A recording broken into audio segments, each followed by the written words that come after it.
All right, next we have JUBILEE. I've kind of got a soft spot in my heart for JUBILEE. She's just one of those classic characters. Anyway, this is a cool sculpt. I like the sculpt. I like the paint job a lot. It's kind of a new costume for her. I'm a fan. But yeah, the sculpt looks really good. And the paint job is very nice, and her face is very nice, and the goggles are good, and the little X symbol on her belt is actually amazing. So the disorienting blast power she's got here. Well, first of all, the rally die. If somebody rolls a 5, she can use prob. But yeah, so that's there. The incapacitate, though, when she uses it, people can't use team abilities after she hits. So that's going to be very useful against cosmic team abilities. Because that would be amazing. You hit a cosmic person with incapacitate. Not only have you incapacitated them, but they now no longer have willpower to take that action token off, and they can be outwitted. Everything can be outwitted now if they can't use their team ability. So, yeah. I really like this JUBILEE a lot. This is another piece in the set that turned out really well. And I think this is as good as JUBILEE ought to be. So, nice. Next we have the super rare kitty PRYDE. The one where I guess Star-Lord, look, I hate this kind of stuff. I hate this. Why is Kitty PRYDE Star-Lord? What happened to Star-Lord? Why isn't Star-Lord Star-Lord? Anyway. They're just trying to change all the characters to fit this new idea of what everybody needs to look like and act like and be like in this anyway. If another rally thing, this rally one is pretty useless, just like the rest of them. So I'm not even going to go over it. She gives people the Guardians team ability or the X-Men team ability. Have the other one. So I guess that's a good X-Men Guardians mix up. Whatever. The dial's okay. It's what it is. Yeah, moving on. Next we have Loki. The dial's brilliant. First, for all attack rolls, he's got his rally die. This is one of those characters where the rally thing actually makes sense for this character because there's a lot of mischief and randomness associated with Loki. But Loki can remove his 2 rally die, and you can place him in any square within 2 squares, and if you do, you generate like a copy of him. And the copy can't use the rally aspect, but it's a useful little dial there, blades and prob. This is a great Loki. I love this Loki. His stats. I love his stats. This dial is probably the most indicative of Loki, mischief Loki that I've seen in a long time. So it's nice. The sculpt is trash. He looks stupid. He looks so stupid. I mean, this is the kind of Loki that you write a comic book about to make him seem like a good guy, so you can get like tweens buying your comic book. That's what this Loki is. This is the get the tween audience Loki. I mean, it even says low key on his shirt. Like, kill me, please. Dial's great though. Next we have Madam Hydra. A classic character. Madam Hydra is, like, in my brain, is solidified as a classic villain. And it's probably because of the old Heroclix when she first came out. I just remember her. She had Poison and Mastermind. And this one has Poison and Mastermind, too. Not at the same time, but her damage power is leadership and outwit. So that's nice that she's got that for... She's got outwit the whole dial and leadership first front. 45 points. Nice little addition to a Hydra team. I don't have a lot of good builds for Hydra teams yet, but she's certainly going to be on one of them. So yeah, big fan, Madam Hydra. Next, we have the Master of Magnetism himself, Magneto. Been a lot of swing and misses with the Magnetos in recent sets. But this one is actually pretty decent for 75 points. His rally die is not that useful. I don't know when that's going to be all that useful to him. But, you know, whatever, it's there. Yeah, so he's got like just 2 different versions of being. He's got running shot, telekinesis, invulnerability, and leadership on those first 3 clicks, which is all gray, and that's just aesthetically appealing looking at that. Especially considering that metal is that color, and he's just got that. I love it. And it's cool too because if you do 2 damage to him, he gets that 12 attack on his 3rd click. Love that. I love the mid and end dial bumps in stats. Big fan. So yeah, and then his second half of the dial, he's got outwit, energy explosion, barrier, sidestep. So not too bad. 75 points, pretty nice. Pretty nice. It's better than the others, the 75-point one from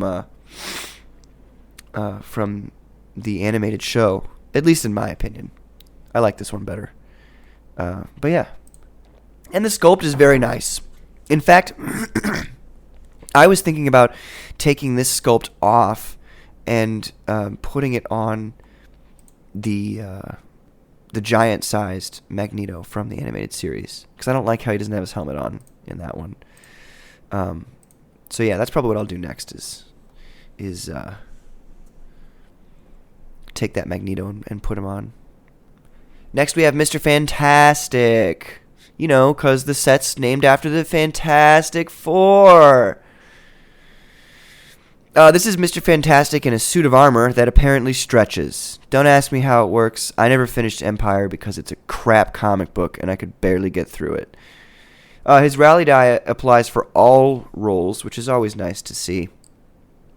And he can choose a character within range and line of fire and make them immobile. I can see this being very useful against a certain Silver Surfer. You know, the ones with hypersonic. His sonic frequency emitters thing is... It's okay, I guess. If somebody's got barrier, you know, then that'd be pretty useful. And then he's got Quake and Giant Reach 3 for his special attack power, which is actually super useful, especially when people don't have reducers. If you're fighting people who don't have reducers, this Mr. Fantastic actually really holds his weight. If you're not, I would go with the rare from the Fantastic Four set for 75 points, if you need to be 75, or the Cosmic Clash one at 75. But yeah, nice, very nice sculpt. Paint job is really good on this one, and I like the dial. So we're gonna give this one a fat 9. I'm sorry. We're going to give this one an 8.4. My apologies. I was looking at something else. But it's good, isn't it? It's good. All right, next we have NORRIN RADD. This is the Sorcerer Supreme Silver Surfer. Say that 4 times fast. Sorcerer Supreme Silver Surfer, Sorcerer Supreme Silver Surfer, Sorcerer Supreme Silver Surfer, Sorcerer Supreme Silver Surfer. I can actually do it. Kind of rolls off the tongue. Anyway, he's got his rally die 5 and 6 for opposing attack rolls. It says free, remove NORRIN RADD's rally die. If you choose one to last until your next turn. NORRIN RADD and friendly adjacent characters can use energy shield deflection or enhancement. When he uses it, he may treat other friendly characters within range and line of fire as adjacent. He also has another trait, the Cosmic Board and the Cloak of Levitation. Free, choose an adjacent friendly character and the Cosmic team ability or the Mystic's team ability. Until your next turn, that character gains flight and the chosen team ability. That's pretty sweet, honestly. Especially if you want to send somebody in to not get outwitted and carry somebody else in. Anyway, this sculpt is very nice. I gave it an 8 out of 10. I like it a lot. The board is very thick, like All those surfboards have been hefty boards. I love the paint job. The runes on the board is very, very cool. And the blue energy around his hands is very rad as well. Looking at his dial, he's a pretty tough boy. It remains to be determined how well that rally aspect is going to keep him and his friends safe. But he's rocking either Outwit or Prob his entire dial, which is nothing to scoff at. Running Shot and Penetrating Blast up top with 18 defense and Impervious. So, he's going to be around for a bit. And he's got a damage reducer until his last 2 clicks where he has regeneration. It should also be noted that his entire dial, he has an 18 at defense, which is nothing to scoff at. And never goes below 10 squares or 3 damage. So very nice. This Silver Surfer is a mean boy. I'm excited to play him with all my other strange alternates, like the Doctor Doom Sorcerer Supreme. Next we have Princess VERANKE. She's been in a few comic books that I've read, and then she's been in more that I haven't read. Anyway, the way I sees it, she's just a nice SKRULL princess for my SKRULL team. And I've got a mean SKRULL team shaping up, folks. Mean. We're going to be going over some of those pieces in here, so you'll see what that kind of looks like. I like her sculpt. It's kind of just to the point, but there's a lot of detail in her dress and all that. It's very nice. The paint job was done well. There's good detail on that as well, on her face and on her dress. Dial is very nice. I like how she can generate a SKRULL spy if she succeeds on leadership, which is very nice. And then she can use those people as mastermind fodder. So yeah. Next we have QUICKSILVER. This is a weird QUICKSILVER because they just took hypersonic speed essentially out of the game. I haven't seen a single character with it. They all have like charge. So this QUICKSILVER's movement power is very strange. It's sidestep, and when QUICKSILVER uses charge and hits after resolutions, roll a d6, 4 through 6. Choose one. Action total +1 until the end of the turn, or you may place him in a square he occupied when given the action. He can move through characters, so that's pretty nice. If you end up hitting, and you just want to move him back to where he started, then it kind of works like hypersonic. But other than that, it doesn't really work like hypersonic. When he uses charge and moves in a direct path, he has knockback this action. I don't know why they bothered putting that in when knockback doesn't do anything anymore for the new rules. But for my rules, since you still take knockback damage, it's actually pretty cool. So we'll see how this one turns out. I don't like the lack of hypersonic, but it's just a weird piece with his weird charge. Sculpt is pretty cool, but the paint job is not good at all.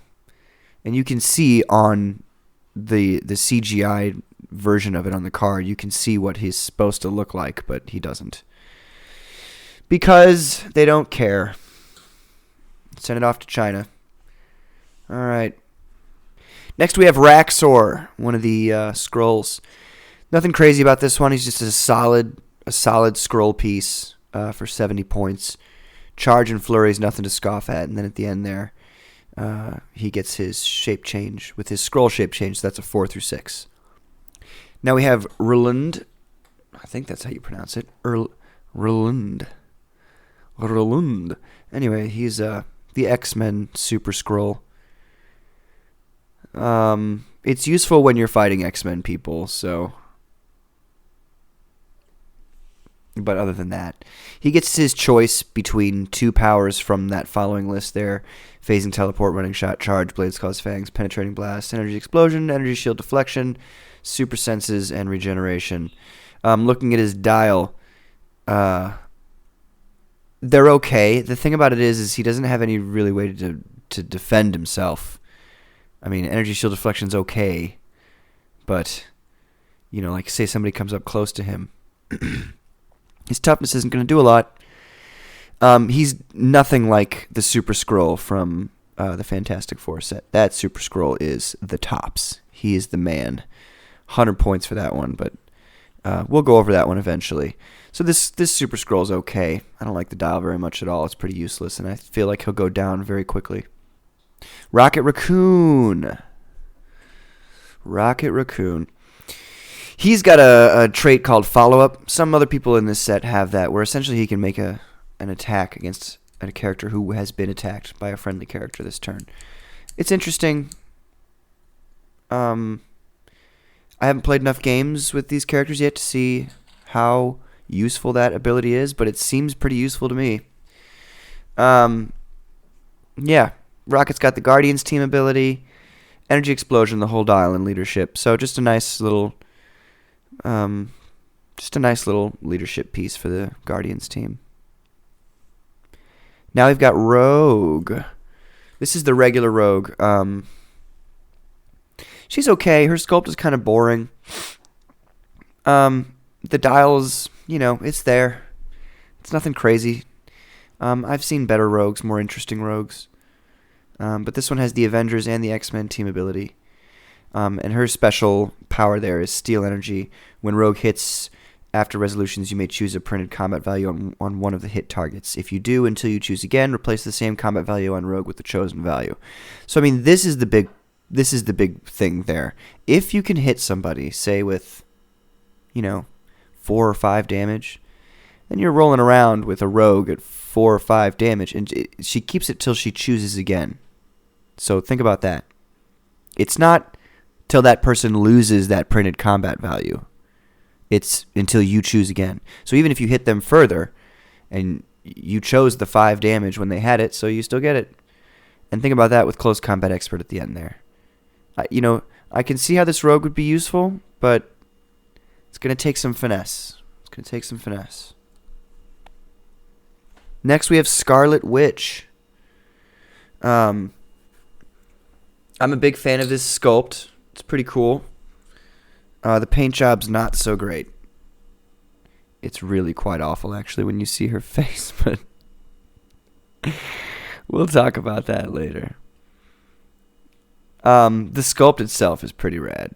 Can't deny that. And when it comes to dials, oh my god. So for 50 points, you get an Avengers and Mystics team ability. Why she doesn't have the Brotherhood team ability is beyond me.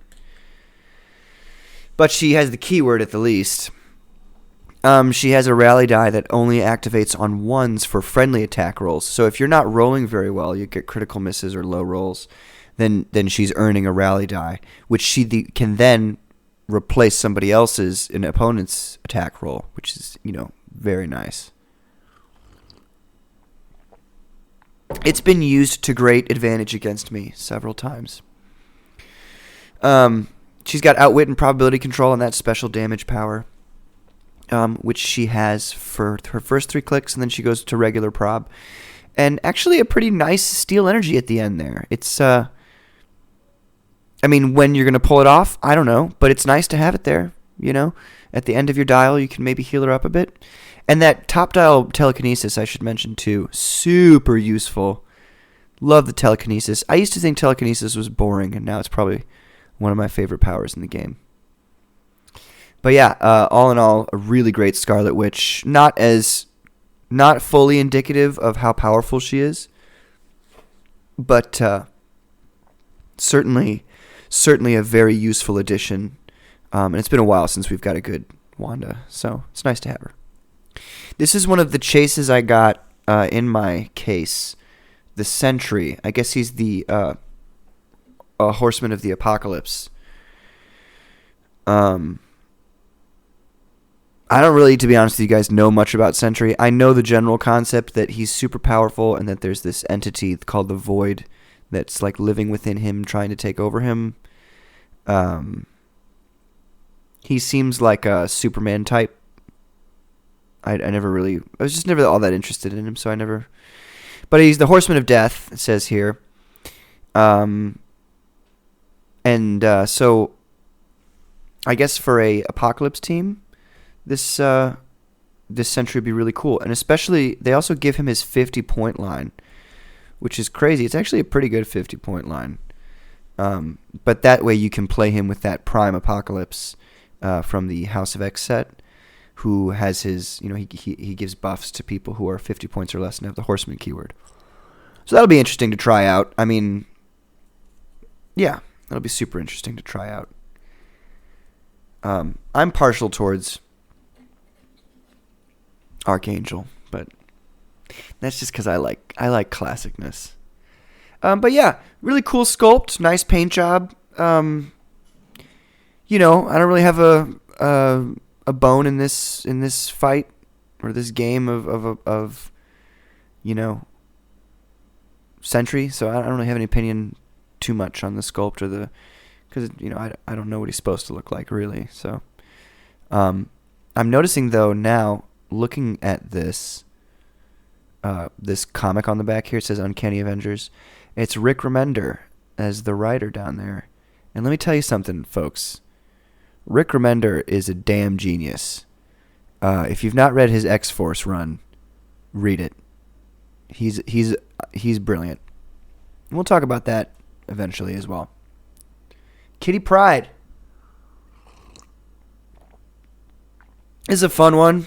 Shield Kitty Pryde, nice addition to the Shield squad. When she uses phasing teleport, she takes a maximum of 1 damage from attacks, so that's pretty rad. Blades, claws, fangs, the whole dial.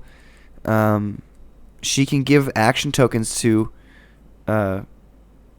characters with the armor, robot, or vehicle keyword, so she's going to be super useful against those people. All she literally has to do is move through them, which is amazing.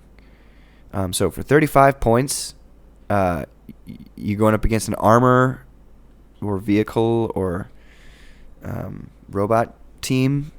She's going to be your top girl. Next, we have the original Human Torch, Jim Hammond. He's on the Shield team. First of all, the sculpt is just beautiful. I love this sculpt. It looks so cool. And he looks distinct from the other Human Torch. He looks different than the other Human Torch, which is nice. And the paint job, like the details of his Shield uniform are really well done. Really, they knocked this one out of the park. This is actually one of my favorite pieces in the set, just because of how well the presentation was done, and how useful he is. He's got that follow-up trait that Rocket Raccoon had. He also has enhancement in leadership for his whole dial there, pretty much. But yeah, he's going to be useful to his Shield team for that follow-up trait, and he can move through characters, so he can get around and carry people, and yeah, 45 points, nothing to scoff at. I give this one a 9.5. It's one of my favorite pieces in the set. Alright, now we've got Storm. Kind of boring sculpt. She's a common though, so I guess that's how they justify putting no effort into it. Her rally die is pretty useless, and with the new rules, why they bother giving anybody knockback ever, why they even bothered using knockback if it doesn't do anything is beyond me, but in my rules it still works. So the energy explosion with knockback is actually pretty useful with this Storm.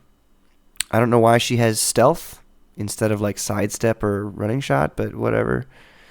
So yeah, this will be useful for like if I'm trying to just, curve off some points off of a X-Men team. Now we've got the Super Skrull.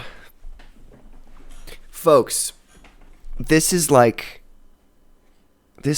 is unbelievable.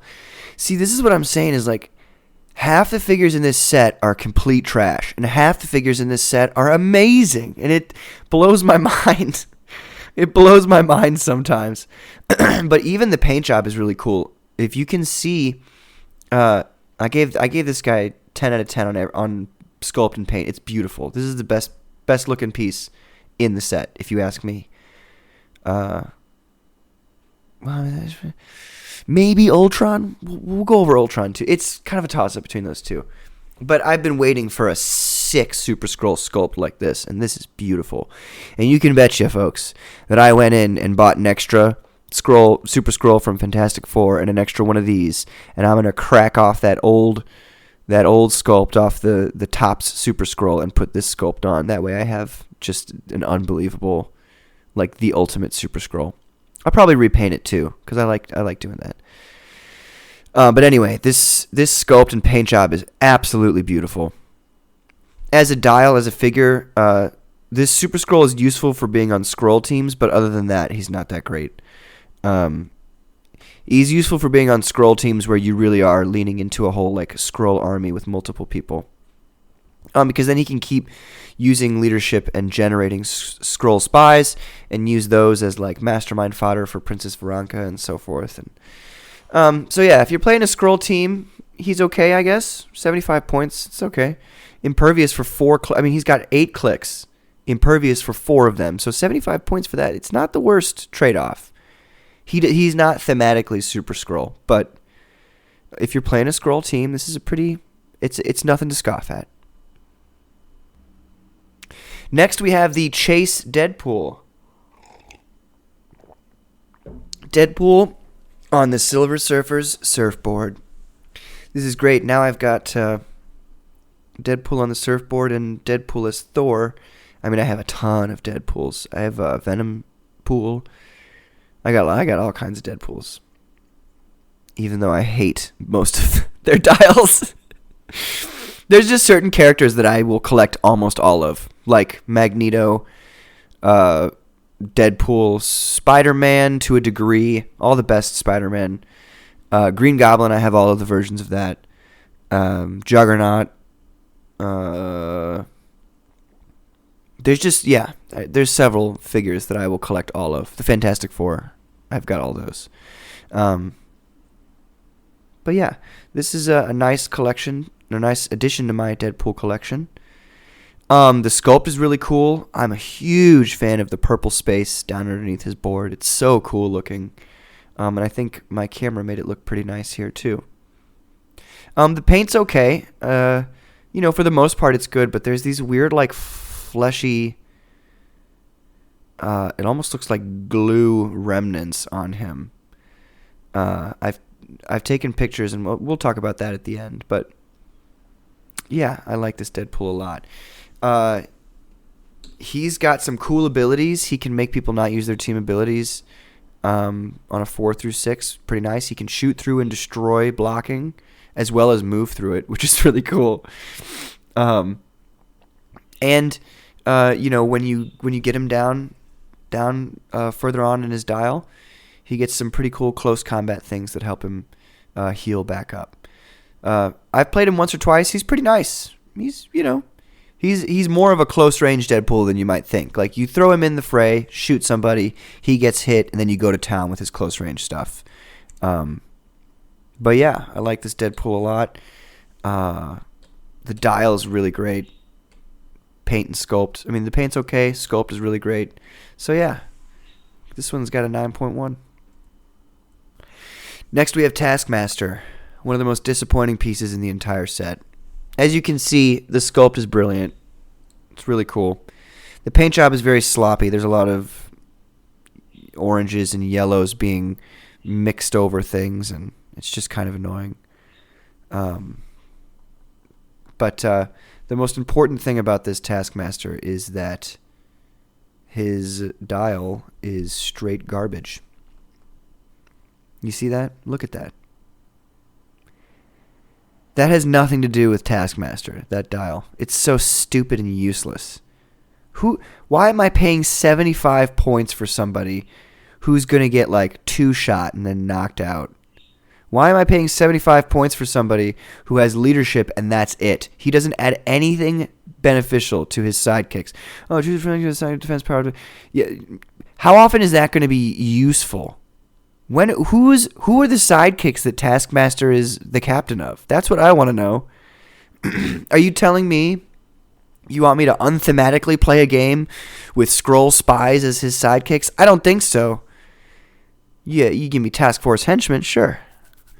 Sure, then we'd be talking differently. But we still wouldn't be talking differently because this dial is stupid. Look at it. It's stupid. It's got nothing to do with Taskmaster. He's useless. It's I part of me just thinks like somebody really high up in the CIA had it out for the Taskmaster character. He was just sick of it. So he pulled all of the strings in Hollywood and in the board games industries and got everybody to sabotage Taskmaster and make him look like a total idiot. And it worked. Taskmaster used to be cool. Now it's like cringy looking at him. But hopefully we'll take him back one day. He used to be a really cool character. Anyway, look at this bollocks dial. Moving on.